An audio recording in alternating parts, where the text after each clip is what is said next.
الذي أرسل رسوله بالهدى ودين الحق ليظهره على الدين كله।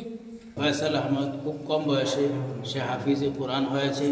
তার জন্যে এই গ্রামের পক্ষ থেকে, এলাকার পক্ষ থেকে, যুবকদের পক্ষ থেকে আজকে তাকে সম্বর্ধনা দেওয়া হয়েছে, তাকে উৎসাহিত করা হয়েছে।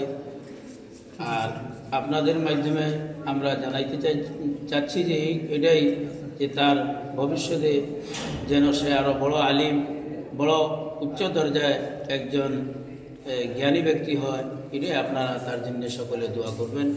আর আমাদের প্রত্যেক গ্রামে, প্রত্যেক এলাকায় যেন ঘরে ঘরে একজন হাফিজ এবং আলিম, ডক্টর, ইঞ্জিনিয়ার আমাদের সমাজের মধ্যে যেন হয়, যেন সমাজ উন্নত হয়।